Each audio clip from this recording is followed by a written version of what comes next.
Hola, buenas noches. Es un gusto saludarlos. Buenas noches, Lick, mucho gusto, muchas gracias. Buenas Buenas noches, noches, licenciado. licenciado. Buenas noches. Buenas noches, qué gusto saludarlos a todos. Buenas noches, Lick, bienvenido. Muchas gracias, igualmente.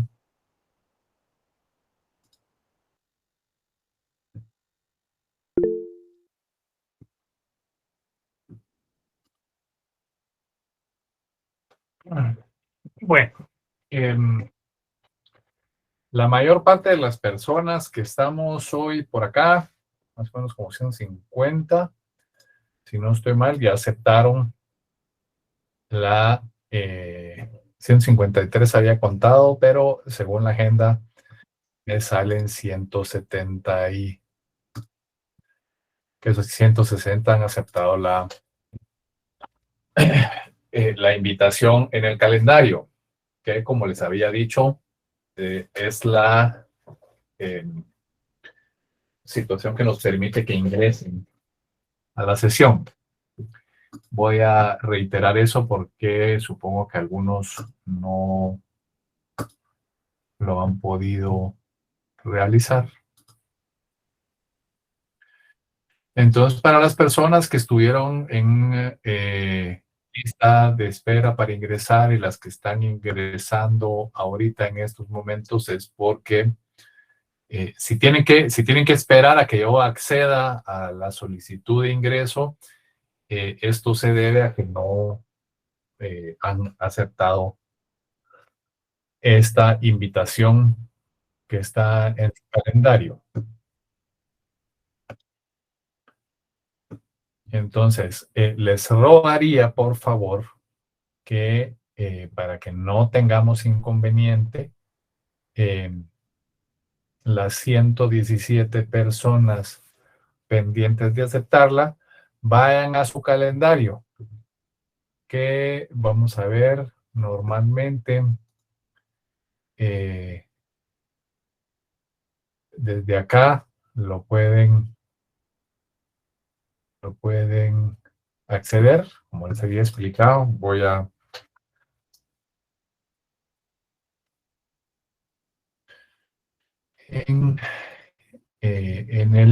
la página de Google, buscan su calendario, tienen que verificar que sea la misma cuenta registrada y en su calendario les van a aparecer estas dos sesiones.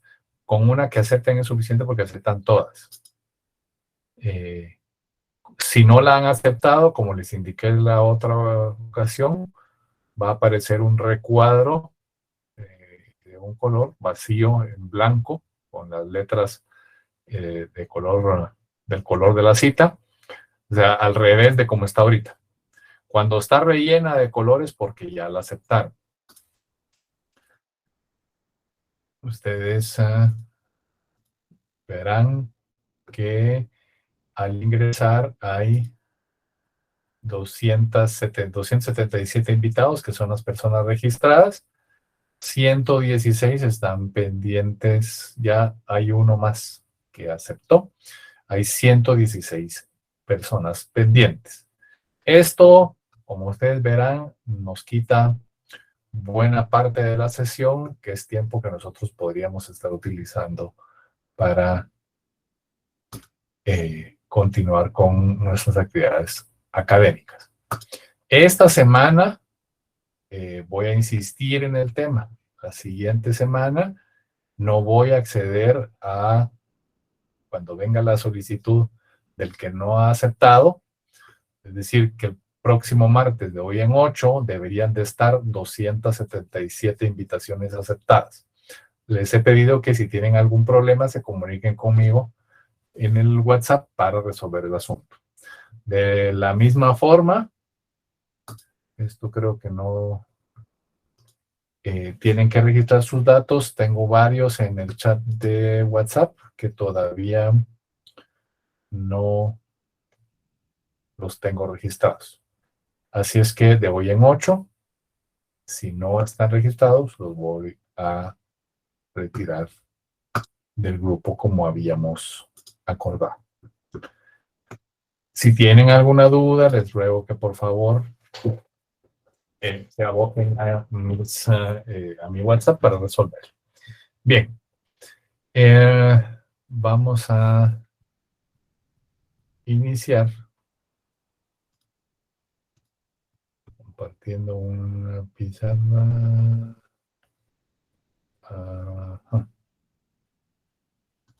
Permítanme.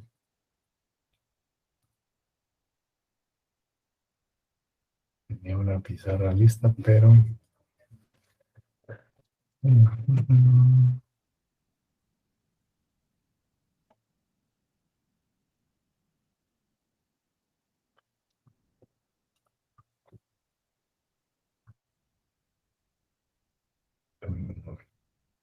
Una falla técnica.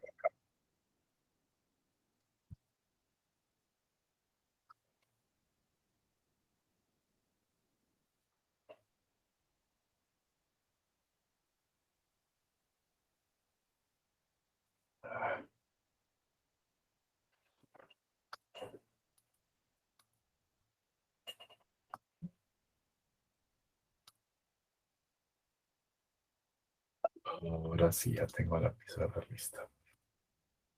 Disculpas por...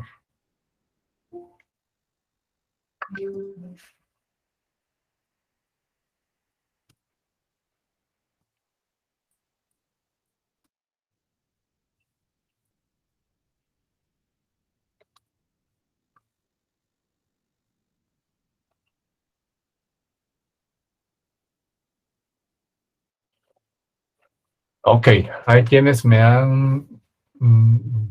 están escribiendo que no les ha llegado la invitación. Seguro es que no han ingresado sus datos en el formulario que está en Classroom. Pero ya les contestaré después de la sesión. Bien, para no quitarnos más tiempo con esto. Pero les ruego, por favor, les insisto en que veamos estos temas. Bien, se recordarán que en la sesión pasada quité mi video. Perdón, voy a empezar a grabar la sesión.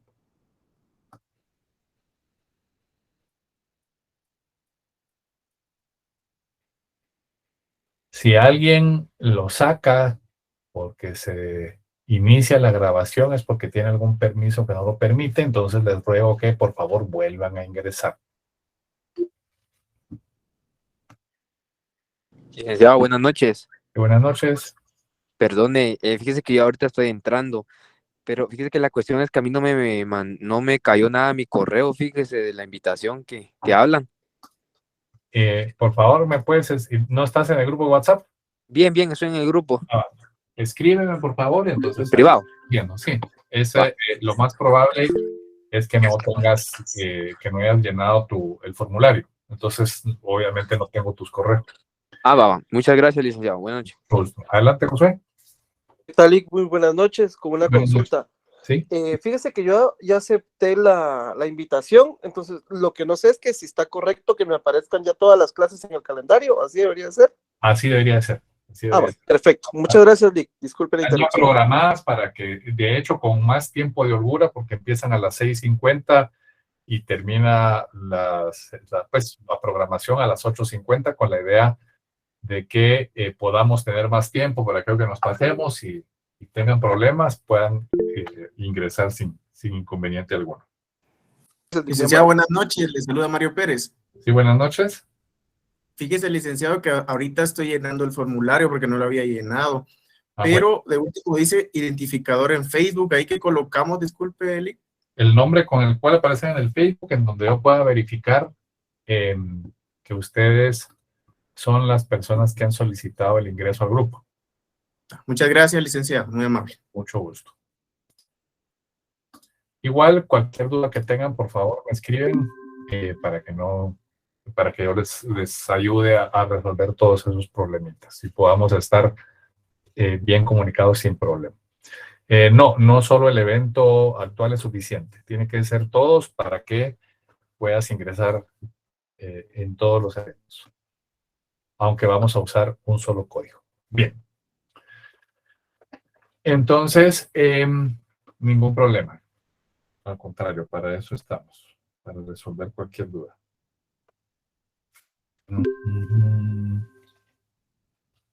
Bien, entonces, en la última sesión habíamos iniciado a...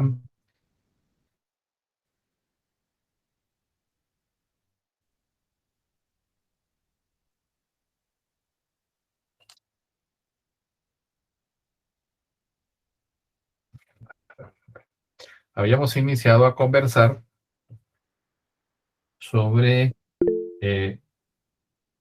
un asunto particular, la acción penal. Y entre las cosas que habíamos dicho,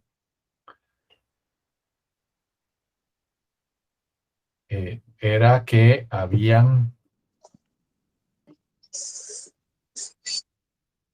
por favor, apaguen sus micrófonos, los que lo tengan encendido. Gracias. Habíamos señalado que hay 3 presupuestos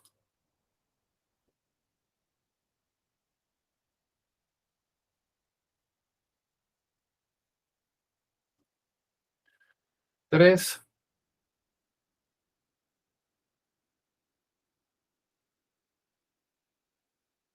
presupuestos de la acción penal. ¿Alguien se recuerda de qué habíamos dicho que eran los presupuestos de la acción penal? Bueno, lo primero que habíamos dicho es que hay una distinción importante entre la acción penal y la acción civil, ¿no? A diferencia de la acción civil, la acción penal no nos otorga o no le otorga al titular el derecho para obtener una sentencia favorable, ¿no? O sea, no nos concede pues el derecho a que por mi propia voluntad se pueda abrir el proceso penal. O sea, eso no existe o no es igual en el derecho penal que en el derecho civil respecto a la acción, ¿no? La acción penal y la acción civil.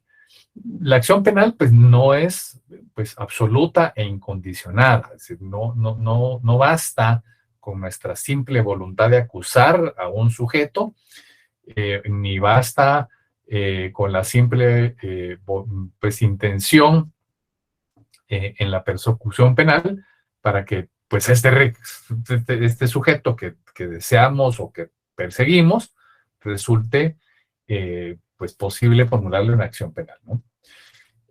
Y ahí observábamos entonces que la acción penal como poder de acusar, como esa facultad para acusar, no depende para su realización de la voluntad de la parte acusadora.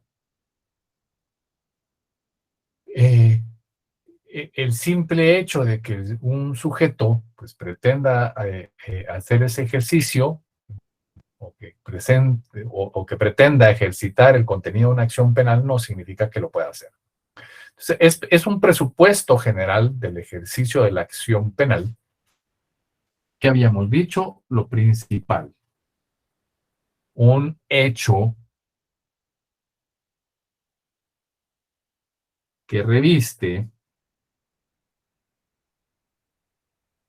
apariencia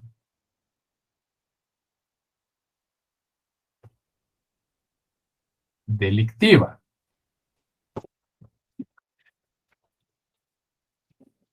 Necesariamente tiene que parecer que existió algo que se asemeja a un delito.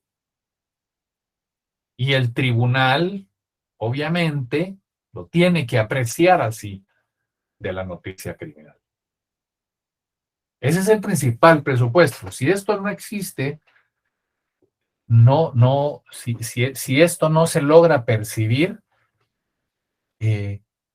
no tiene sentido continuar, ¿no? Es decir, que el ejercicio de esa acción penal, pues solo tendrá sentido en el marco de ese proceso penal ya iniciado. Y ese comienzo del proceso penal depende de que el juez instructor tenga la noticia de la comisión de un hecho que reviste apariencia delictiva. Entonces, el comienzo del proceso penal no obedece necesariamente al ejercicio de la acción penal, ¿no? O sea, no es la noticia criminal, aunque a menudo al juez le puede llegar la noticia criminal precisamente porque el interesado en ser acusador lo pone en su conocimiento a través de una querella.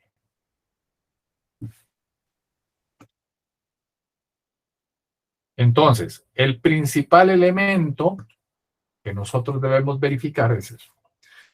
¿Qué puede parecer? O sea, ¿qué puede suceder? ¿Dónde podemos atacar? Hay algo que vemos en una querella, en una denuncia, que no hay o que no parece ser delito. ¿Qué sucede si a mí me denuncian, me querellan, presentan una noticia criminal, independientemente de los demás elementos que hemos visto, por escupir en la calle? Escupir en la calle puede ser desagradable, puede ser descortés, puede ser inapropiado, moralmente reprochable, una evidente incivilidad, pero no necesariamente eso se constituye o no necesariamente reviste apariencia delictiva. No vamos a tener o no vamos a estar frente a un hecho delictivo. Si nosotros en estos momentos no lo podemos identificar, entonces, pues como un hecho delictivo, pues entonces tampoco tendría sentido continuar un proceso. ¿Por qué? Porque pues no existirá la acción penal. ¿Por qué? Porque no estamos hablando de un delito. Y en ese sentido, lo que vendrá es en una depuración de nuestro proceso penal en el que determinemos esa situación. ¿Por qué esto es relevante? Como veremos, algunos pues ya lo entenderán, ya lo conocerán con mucha propiedad, como lo discutíamos en la sesión anterior. Cabe la posibilidad de estas depuraciones después de la noticia criminal, en donde haya la posibilidad de hacer o señalar que la falta de ese presupuesto provoque que no continuar con el proceso penal, ¿no? Es decir, como veremos más adelante, con la interposición de una falta de acción, o que este presupuesto procesal es fundamental y es lo primero que va a existir, ¿no? Ahora, además del presupuesto general de que debe existir o subsistir un hecho con apariencia delictiva, también son presupuestos especiales de la acción penal, decíamos, los que establece la ley sobre el poder de acusar para determinados sujetos, ¿no? Esos presupuestos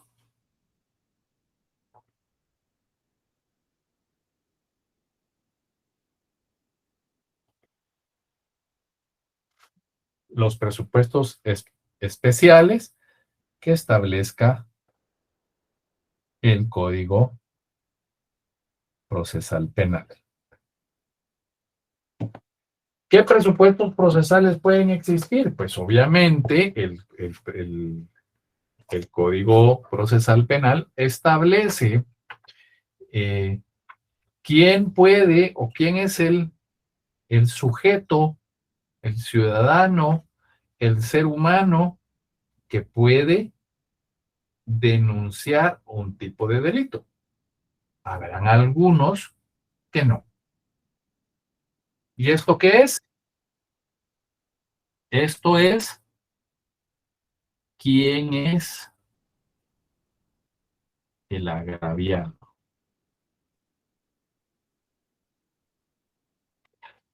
Posiblemente en los ejemplos a los que nosotros nos referimos dentro de la academia en Derecho Penal, se asisten con pues una acción pública y posiblemente no tengamos esa inconveniencia.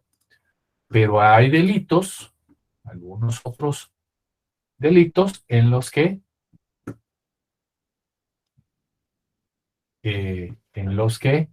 sí hace falta ser el agraviado para proceder de esa forma.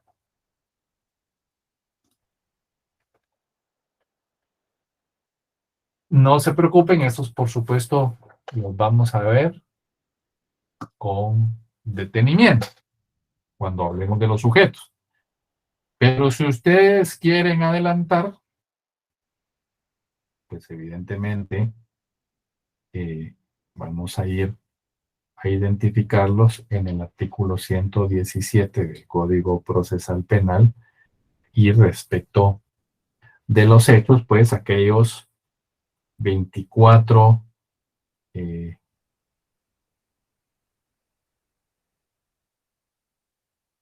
y siguientes en donde están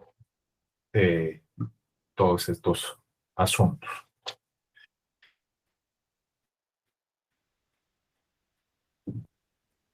Bien, entonces, me perdí en mis...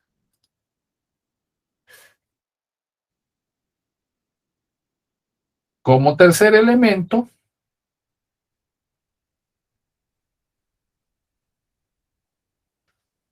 podemos identificar como tercer presupuesto la concurrencia que de estos presupuestos de la acción está sujeta desde el primer momento al control del órgano jurisdiccional.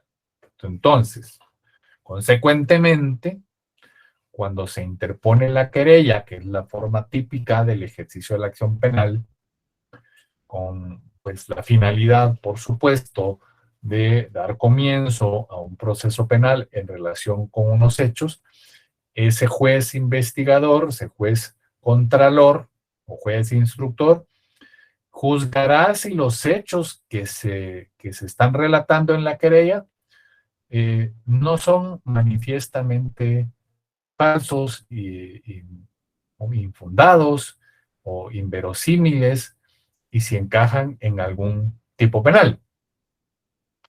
Hace unas horas, uno de mis hijos me mostraba un video en las redes sociales de un distinguido catedrático universitario, hasta donde yo tengo conocimiento que es, que hacía alusión a un rifirrafe, a algunas dimes y diretes en las redes sociales, y alguien hizo un comentario en el que pues hacía o decía algo que podía, según ese catedrático, encajar en un tipo delictivo.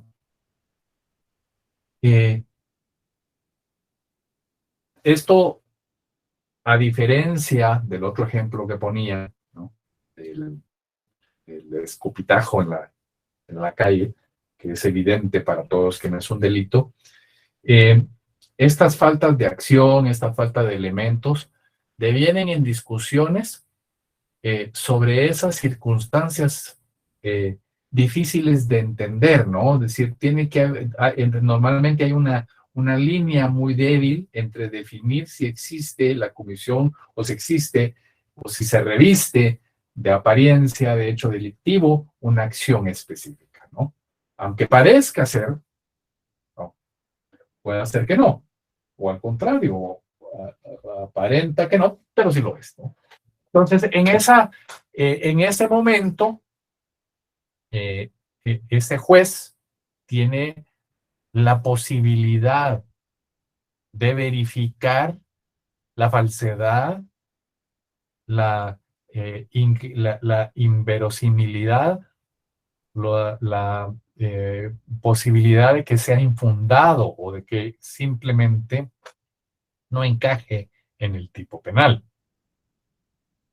Cuando el proceso penal ya se ha iniciado como consecuencia, por supuesto, de esa noticia criminal, que puede ser la denuncia, que puede ser el atestado policial o que puede ser la querella, esa decisión de iniciar el proceso presupone que ese órgano jurisdiccional contralor, ese juez contralor, ha apreciado que en efecto existe ese hecho con apariencia delictiva, que no está juzgando que lo sea, simplemente aparenta ser un hecho delictivo.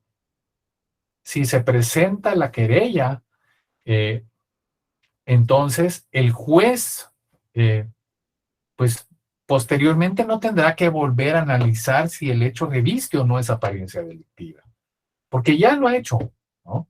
El juez, pues tendrá como parte, pues al querellante, cuando el hecho a que se refiere o al hecho del que estamos discutiendo se ha presentado, se ha puesto en conocimiento mediante una querella. Entonces, el presupuesto de la acción penal consiste en la apariencia delictiva.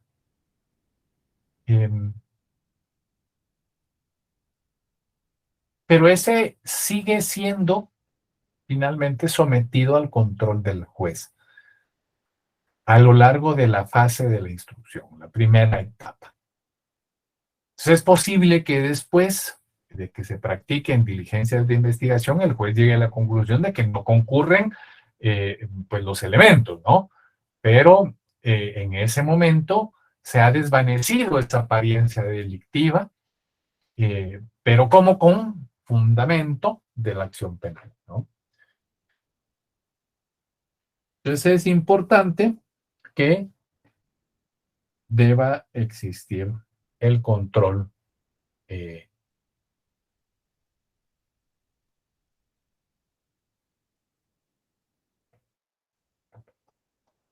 jurisdiccional sobre el hecho con apariencia delictiva.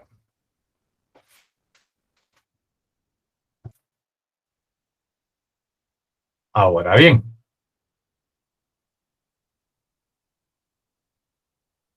establecimos que además de que están los presupuestos, también tenemos una clasificación de la acción penal.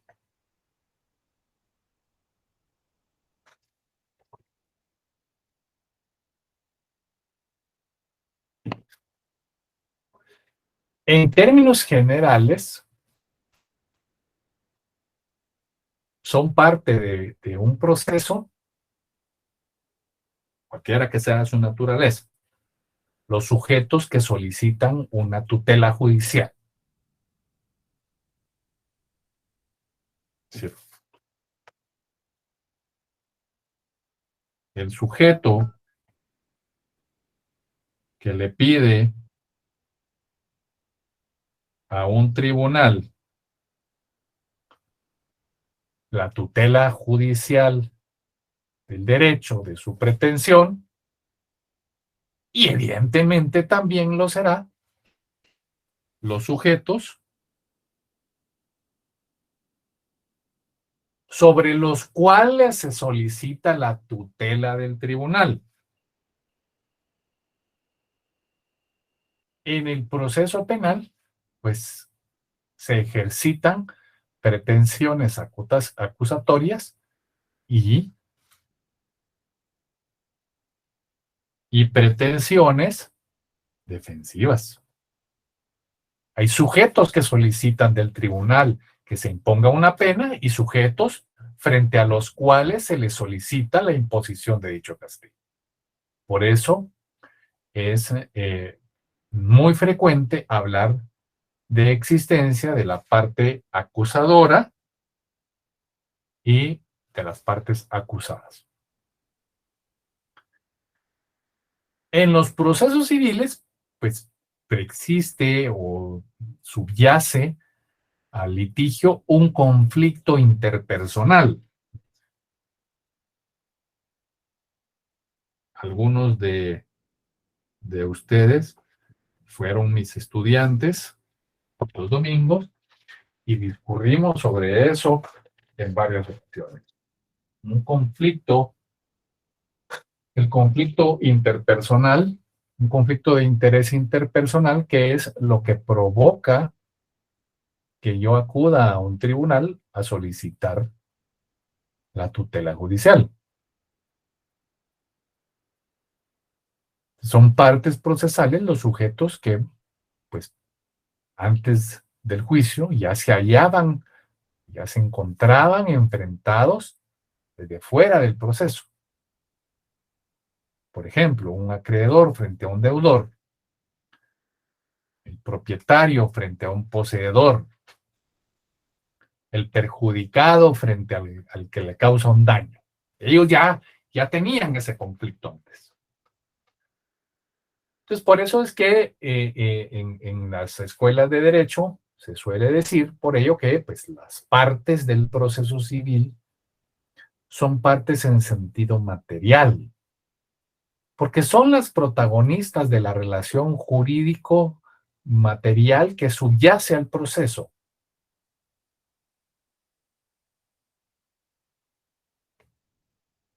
Estas partes defienden dentro del proceso derechos o intereses propios. En el caso del derecho penal, las cosas no suceden de la misma forma. Como ya es sabido por ustedes, la comisión de un delito genera un conflicto que enfrenta al posible delincuente con el Estado.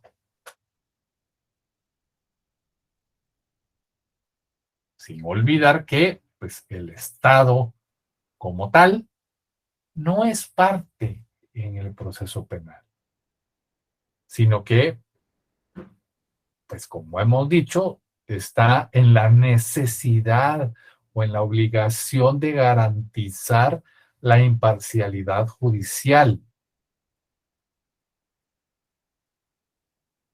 Y a través de ello conduce o se le conduce a atribuirse el poder de acusar, ¿no? Esa es la facultad de ser la parte acusadora que le otorga la ley en el proceso penal, ¿no? Y es obviamente esa facultad, cuando he encontrado los motivos suficientes, derivado del ejercicio de esa imparcialidad, tiene la facultad de enderezarlo a ciertos sujetos. Es decir, que nos encontramos por un lado con el Ministerio Público, con el otro lado a los particulares. En términos, trataré de hacerlo más sencillo. Los sujetos que actúan en el proceso penal como partes acusadoras no son protagonistas del conflicto que subyace el proceso penal, ¿no? Como lo es en el proceso civil. Su presencia en el proceso penal se explica por la necesidad de construir el proceso penal de forma contradictoria, como un debate que enfrenta a sujetos en posiciones opuestas. El Ministerio Público y los particulares actúan como acusadores en el proceso penal, no acuden a él para lograr la defensa de derechos o de intereses propios, sino para promover la protección de un, ¿qué? De un interés público. El interés público en la persecución penal. Por todo esto que he dicho, pues se dice que las partes acusadoras en el proceso penal son partes en sentido formal, no en sentido material. ¿Me estoy dando a entender con esto?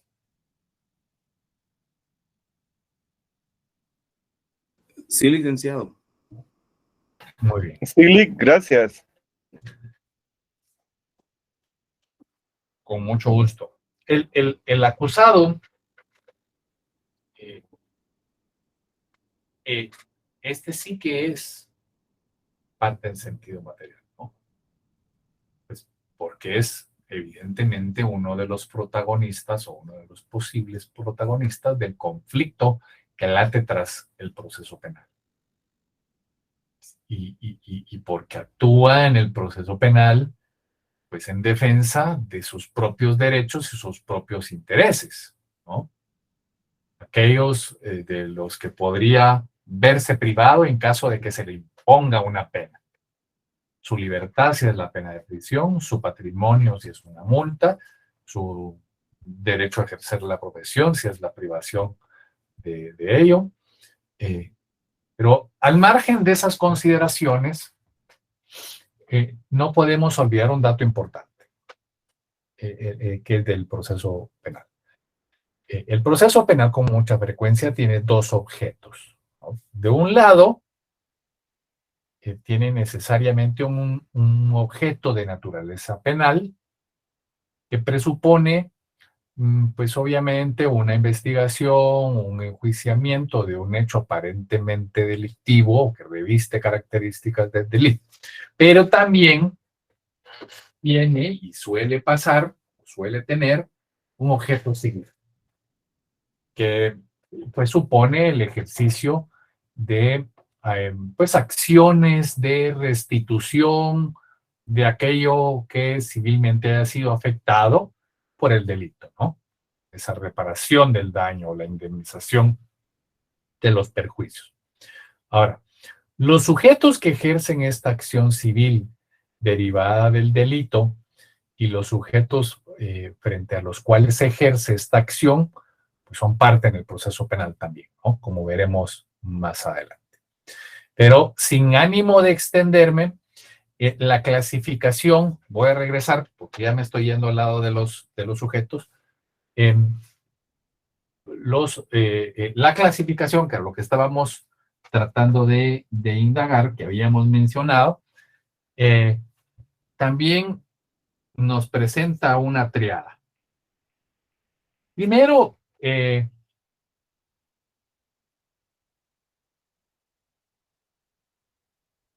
la acción se clasifica en acción pública cuando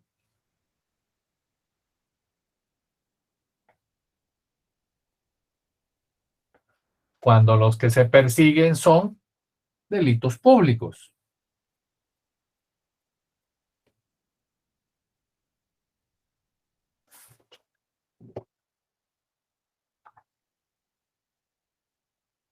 Es decir, que son los delitos perseguibles de oficio.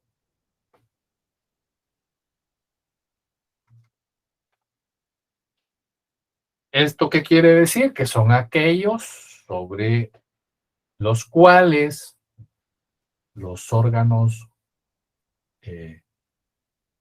estatales están facultados para decretar de oficio la apertura del proceso penal, con la simple noticia de su aparente comisión.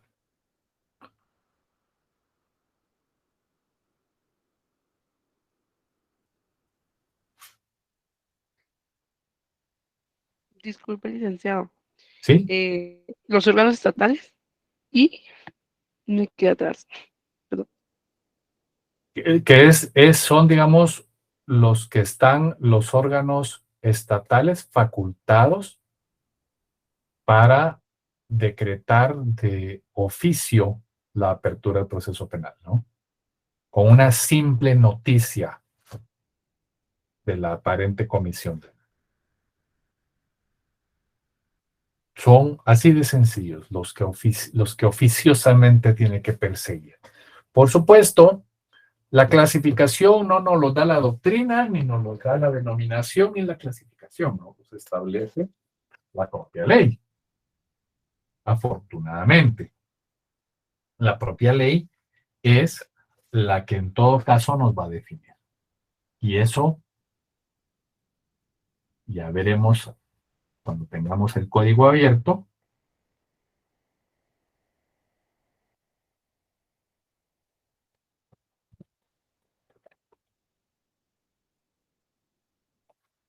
El que nos define de dónde.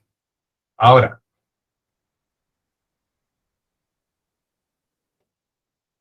muchos de ellos, la acción pública es una definición residual. ¿Cuál es la definición residual en el derecho? Cuando el código, cuando la ley, cuando la norma nos dice, y todo aquello que no sea lo demás, se viene para acá, eso es una condición residual. Es decir, todo lo que sobra, todo el residuo de las otras clasificaciones viene a dar acá. Hay acción semipública o semiprivada, depende del doctrinario. A mí me parece que es más semipública que semiprivada.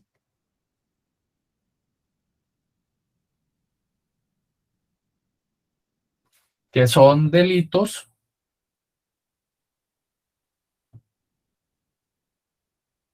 públicos por instancia particular.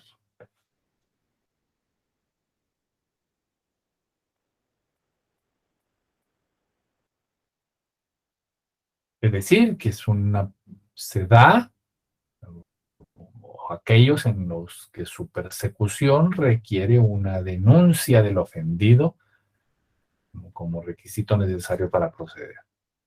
Sin esa denuncia, el Estado, aunque tenga la noticia de su comisión, no puede abrir o iniciar el proceso penal. Excepcionalmente, como veremos, y ya pondremos en pantalla los artículos, habrá la posibilidad de que se haga cuando el ofendido sea un menor, o un incapaz, o un desvalido, y ahí se establecen algunos requisitos. Y por supuesto,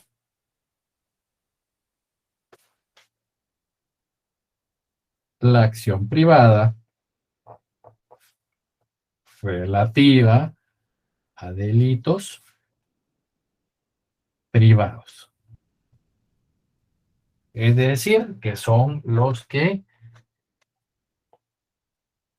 la legislación nos manda a que sea el privado y exclusivamente el privado el que los motive. Aquí se me olvidó poner que era el 24 ter.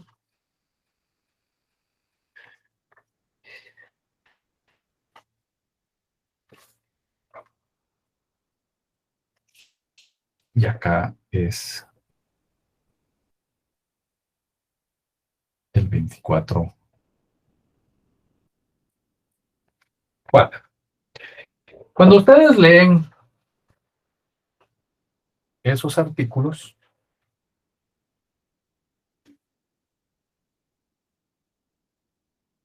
con mucha facilidad podrán encontrar esa distinción. Si alguien tiene a la mano su Código Procesal Penal, le ruego que le dé lectura. Si me levanta la mano para ayudarme, se lo agradeceré. Doña Evelyn Adela Ruano, por favor. Qué gustazo. Qué gusto, Lic. Artículo 24 bis, acción pública. Serán perseguibles de oficio por el Ministerio Público en representación de la sociedad todos los delitos de acción pública, excepto los delitos contra la seguridad del tránsito y aquellos cuya sanción principal sea la pena de multa, que serán tramitados y resueltos por denuncia de autoridad competente conforme al juicio de faltas que establece este código. Artículo 24 ter. Acciones públicas dependientes Déjamelo ahí, Adela, por favor. Solo vamos a después a ver las otras. Es importante estar tratando de ponerlo en pantalla, pero por alguna razón hoy me ha estado traicionando. Ustedes ya saben que yo soy relativamente tecnológico, pero por alguna razón hoy me están fallando. Tengo demasiadas cuentas ya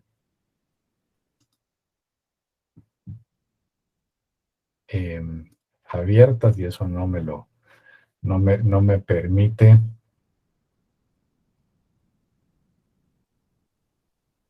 generar lo que estoy esperando.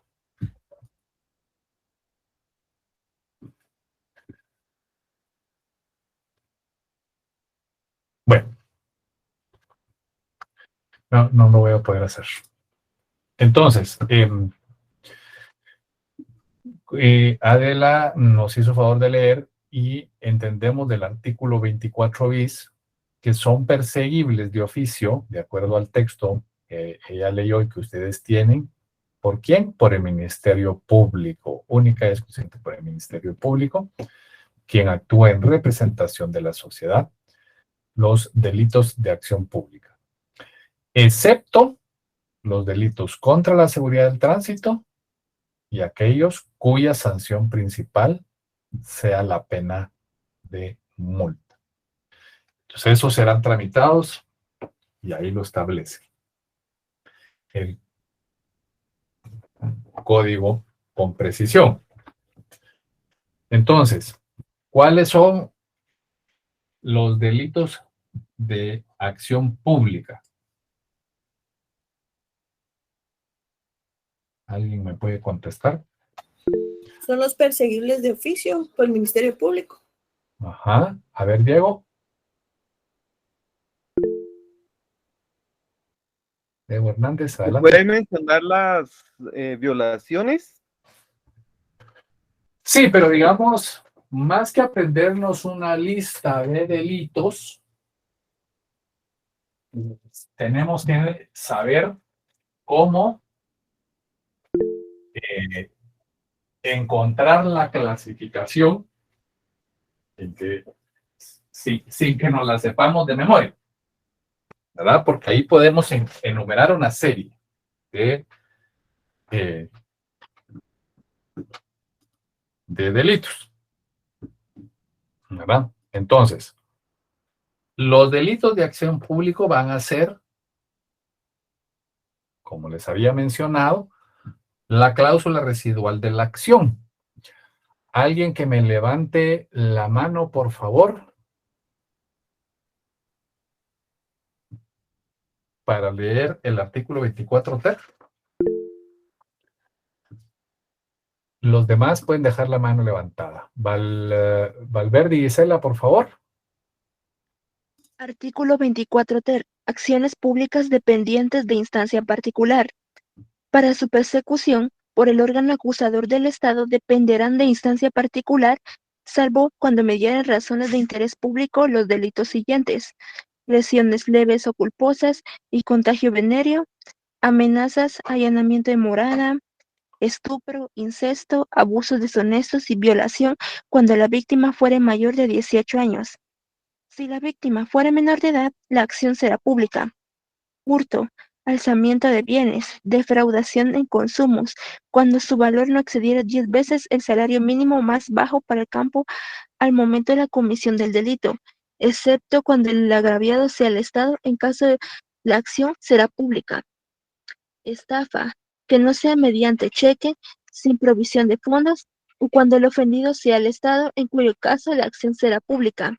Apropiación y retención indebida, los delitos contra la libertad de cultos y el sentimiento religioso, alteración de linderos, usura y negociaciones usurarias.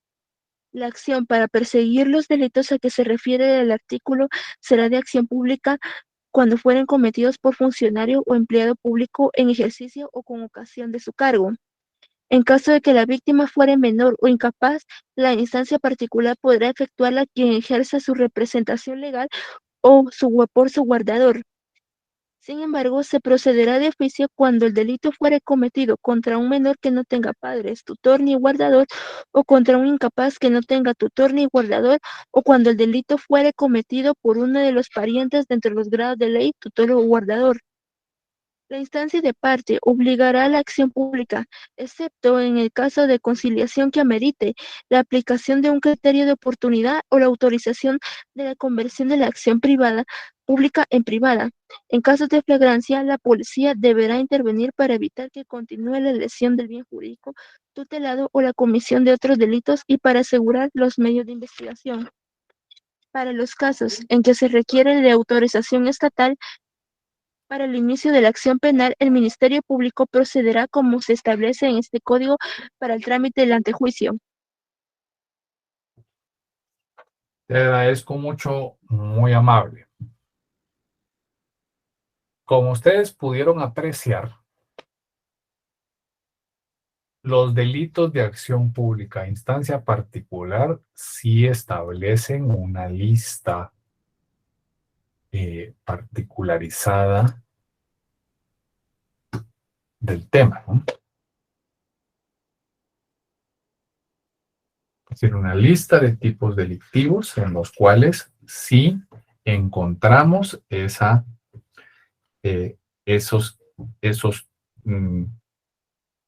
conductas en las que se encuadran o las que se definen los delitos públicos a instancia particular.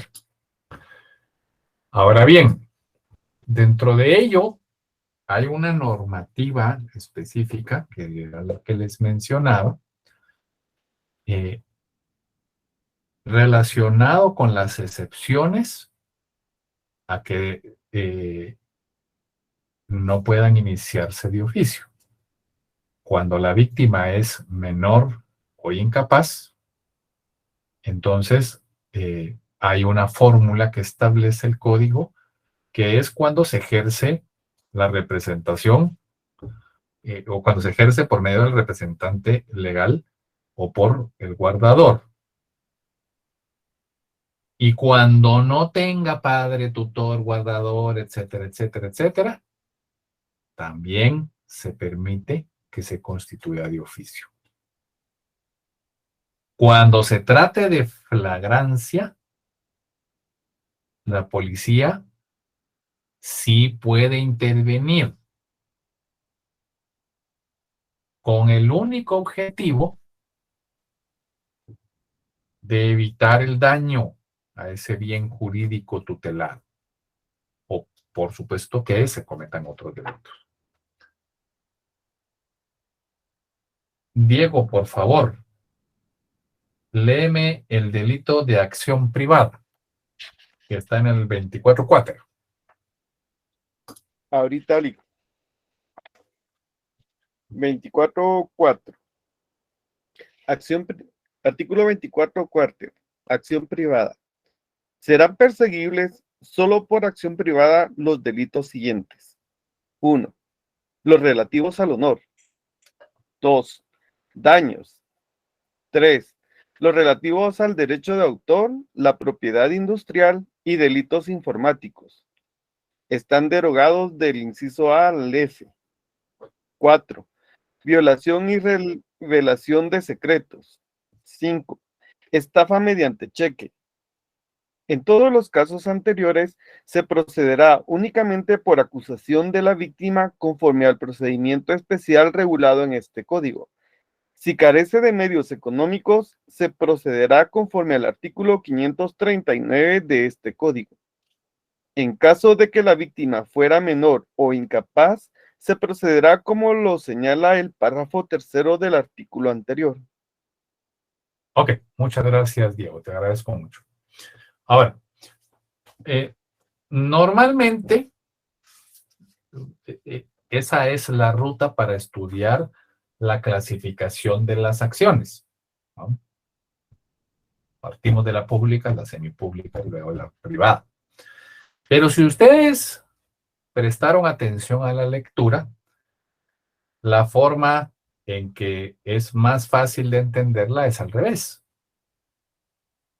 Es entendiendo cuáles son los delitos a los que, o los delitos privados, a los delitos que son perseguibles en acción privada, entender cuáles son los delitos públicos de instancia particular y posteriormente definir como cláusula residual el resto de tipos delictivos que se constituyen como delitos públicos de oficio.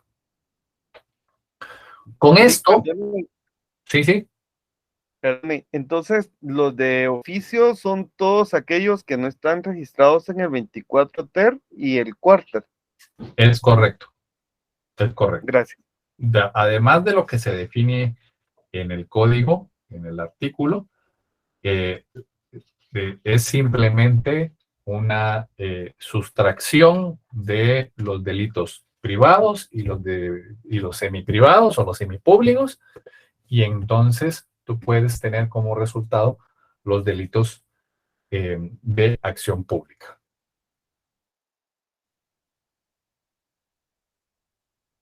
Gracias. Con mucho gusto. Bien, entonces,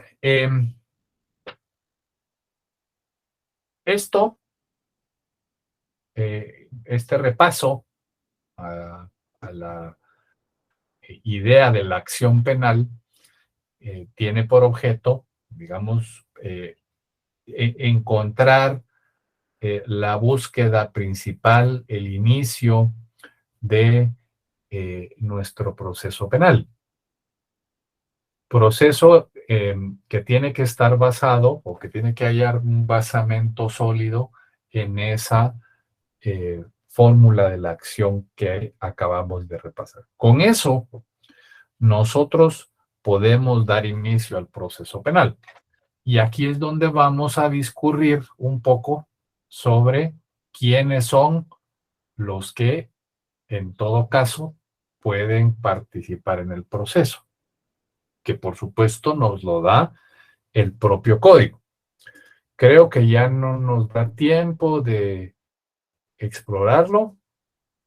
¿La clase a qué horas termina? Porque he visto que ya se retiraron algunos a las 8, ¿verdad? En teoría es a las 8:30. A las 8:30. Entonces tenemos suficiente. Tenemos suficiente. Bien, entonces vamos a continuar entonces, porque ya así vamos a avanzar un poquito en el tema. Sí, a las 8 dice que es. Sí, Dani, adelante. Buenas noches, licenciado. Buenas noches, Dani, adelante. Con una pregunta, ¿a qué se refiere con autorización estatal? Autorización estatal. Correcto. La autorización estatal es a la facultad que tiene el Estado para hacer algo. La facultad que le otorga. Cuando yo hablo de autorización estatal, lo hablo de forma general, porque hay, por ejemplo, en el lado del Ministerio Público, una autorización para la búsqueda de la verdad, o de la investigación, perdón, de forma objetiva. En el caso de los funcionarios judiciales, están llamados a ejercer la facultad para encontrar la verdad y juzgar los delitos. A eso me refería cuando hablé de ello. Sí, gracias, licenciado. Con mucho gusto.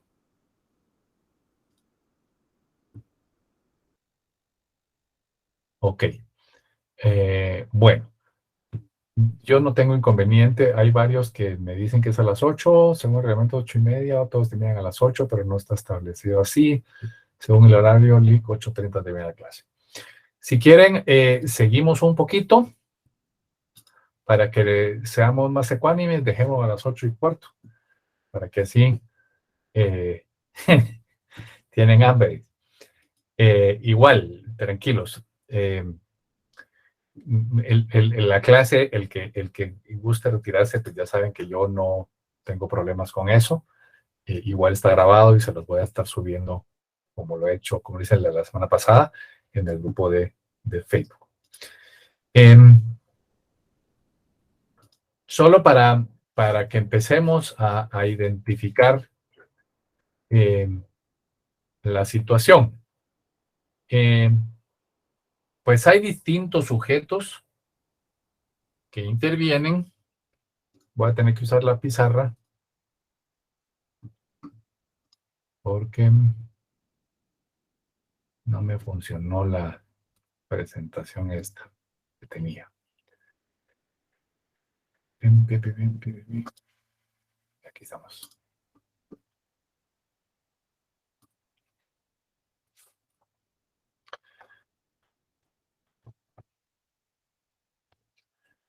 Ahora perdí el lápiz. Aquí está. Entonces, ¿qué sujetos intervienen en el proceso penal?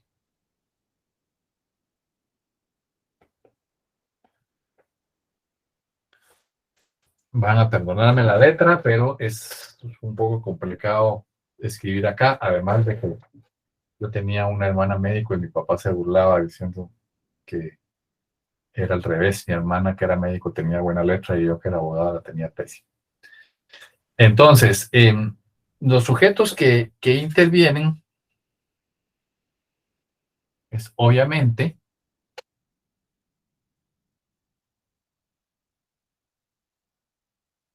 un juez de instrucción. Eso es lo primero, el primer sujeto. ¿Por qué? Porque con el juez de instrucción, el proceso penal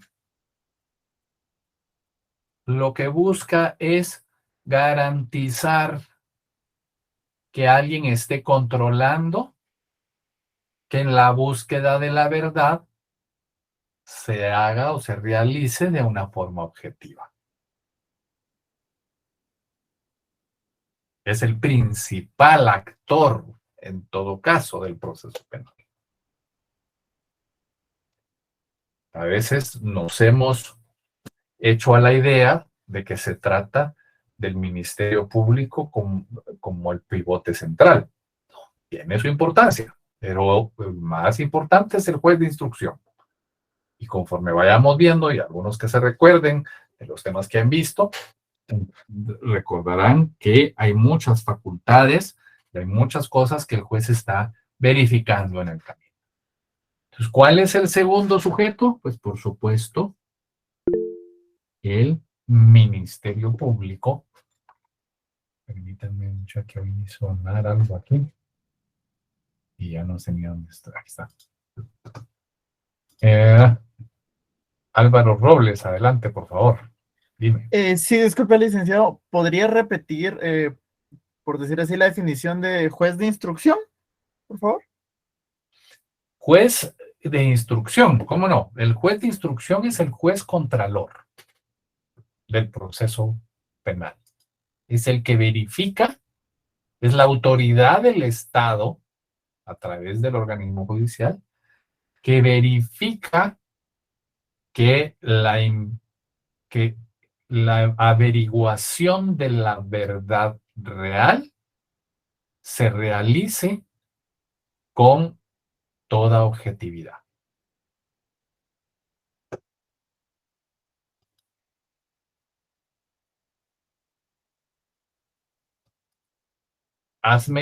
bueno, vamos a, porque creo que no nos va a dar chance, o tal vez sí. Hazme un favor, ya que me tomaste la mano.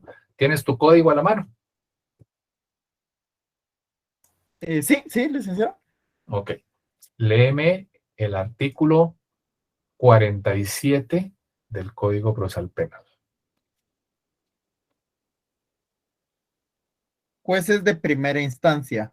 Los jueces de primera instancia tendrán a su cargo el control jurisdiccional de la investigación efectuada por el Ministerio Público en la forma que este código establece, para los delitos cuya pena mínima exceda de 5 años de prisión y de todos aquellos delitos contemplados en la ley contra la narcoactividad o cualquier otra ley que regule esta clase de hechos delictivos. Además, instruirán personalmente las diligencias que específicamente les estén señaladas por ley. Estarán encargados de la tramitación y solución del procedimiento intermedio y conocerán además del procedimiento de liquidación de costas en los procesos de su competencia. Perfecto, muchas gracias, te agradezco mucho. Lo primerito, la primera frase es fundamental. El primer precepto. Los jueces de primera instancia tienen a su cargo el control jurisdiccional de la investigación que efectúe el Ministerio Público. En ello radica la importancia de este sujeto procesal, de este sujeto del proceso penal. Este es el baluarte del proceso penal, porque acá es donde garantizamos, o el proceso penal garantiza, que se lleve a cabo con objetividad. Es el primer elemento del Estado, la primera autoridad estatal en el proceso penal. Y ahí vendrá todo lo demás de si ya es de competencia, de clasificación de delitos, etcétera, etcétera. Pero para el proceso común, este juez es fundamental, el juez de instrucción. El juez de instrucción es, para nuestro código, el juez de primera instancia. Luego, tenemos al Ministerio Público. El Ministerio Público, pues obviamente, es la institución auxiliar del Estado. El Estado es todo. Entiendo que ya empezaron a llevar derecho administrativo. Dice que el Estado es un todo, contempla la administración pública, contempla los tribunales. Y el Ministerio Público tiene funciones autónomas y tiene por objeto principal velar por el estricto cumplimiento de las leyes. Hace mucho tiempo, y tal vez por eso es que yo les pedía a veces, no a veces en el formulario, que me pusieran su fecha de nacimiento para entender y cruzar a veces ciertos conocimientos. Algunos, la mayor parte de ustedes no vivieron esta reforma. Antes de la reforma, con el nuevo Código Procesal Penal, el Ministerio Público y la Procuraduría General de la Nación eran una sola entidad. Y pues tenía sus funciones, ¿no? Pero a raíz, y no vamos a entrar a discurrir sobre eso, es fácilmente investigable, pero sí, por ejemplo, podemos hallar que el nuevo Ministerio Público ya fue fundado,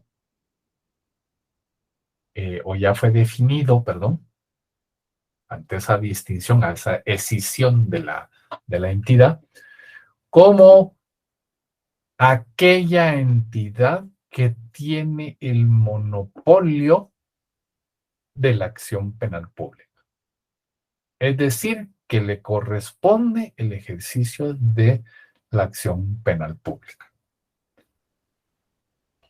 ¿Dónde se establece eso?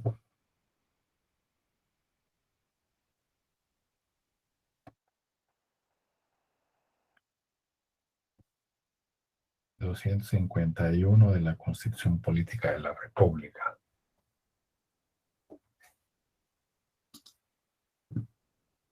Y por supuesto, el propio Código Procesal Penal estatuye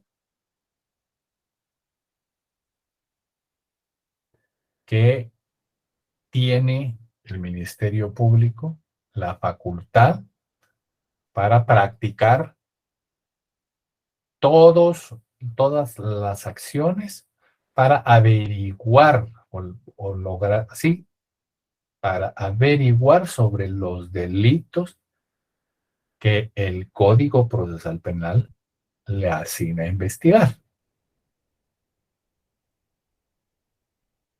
No lo vamos a leer para que podamos avanzar hoy un poco, pero sí es interesante que vayan a leerlo.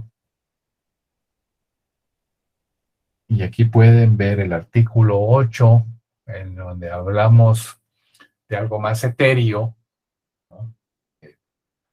Se le arroja la independencia al Ministerio Público para ese ejercicio de la acción penal. El artículo 46, en donde se retoma la facultad para realizar la averiguación de los delitos, especialmente los de acción pública. Y en el artículo 107, este es Código Procesal Penal, en donde se aterriza la facultad legal, la facultad estatal de ejercer la acción penal. Sí, Laura, por favor, adelante. Disculpe, licenciado. Después del artículo 8, usted puso artículo 46, es que no entiendo.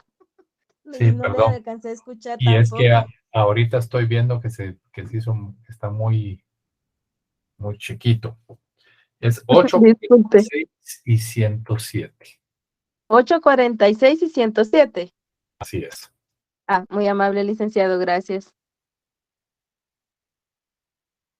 No sé cómo, aquí está, ya se ve.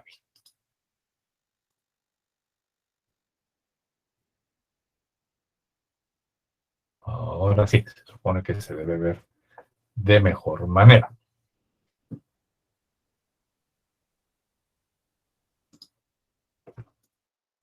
Bien.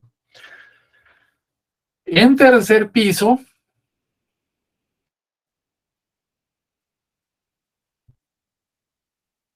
en los sujetos encontramos a las partes.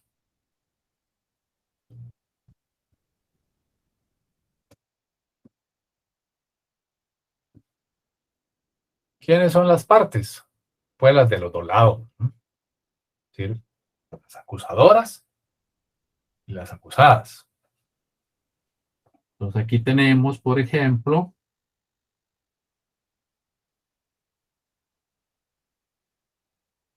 al querellante,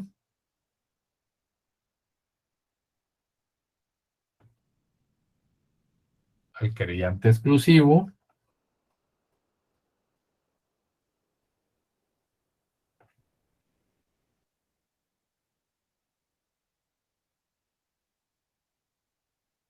al agraviado,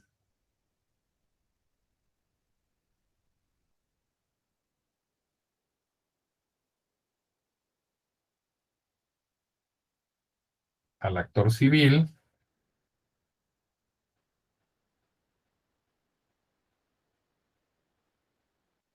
o al tercero civilmente demandado.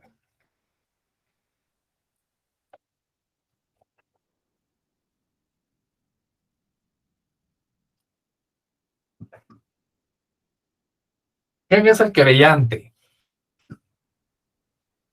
El querellante adhesivo. Pues en los delitos de acción pública, pues es el agraviado.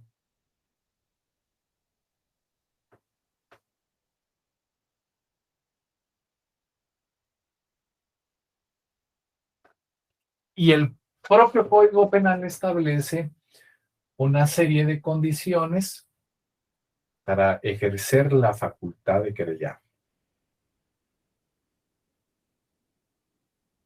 que ya sobrepasamos las 8:15, no nos dará tiempo de explorarlo. Pero podemos empezar, si ustedes quieren, leer como ejercicio el artículo 116 para el querellante adhesivo, 122 para el querellante exclusivo, el 117 como el agraviado,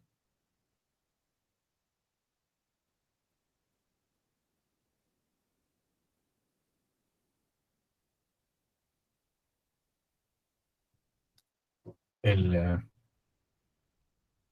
135 para las partes civiles. Denle una leída y lo retomamos el jueves. Bueno, aquí también podemos, antes de terminar, hay dos partes. Hay una parte adicional, otros sujetos.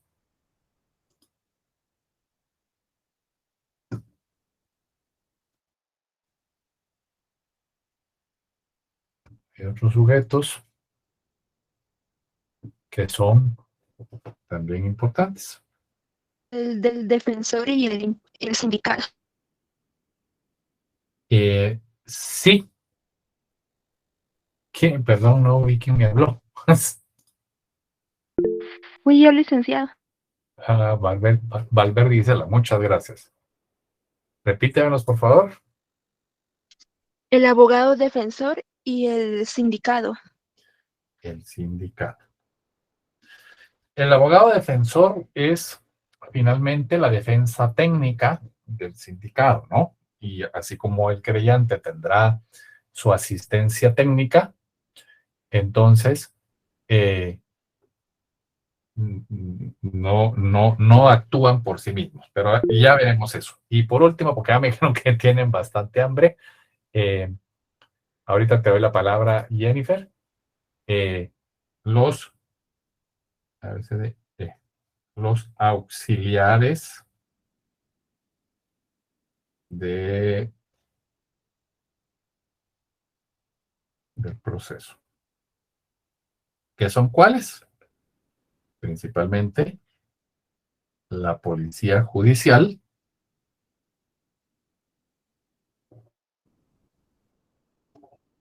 el médico forense, que son otros dos sujetos trascendentes. Perdón, ¿quién me había levantado la mano que me la bajó?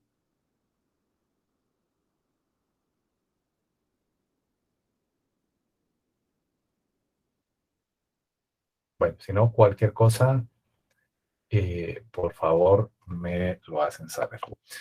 Entonces, lo dejamos hasta acá porque ya muchos tienen hambre y ya me están reclamando.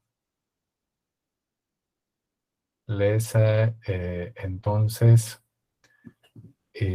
pregunto si me da a entender.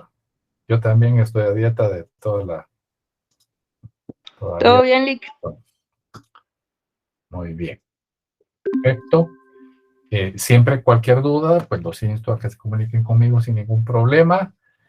Continuamos para desarrollar esta parte y en todo caso el jueves vemos estos aspectos ya en el Código Procesal para irlos entendiendo.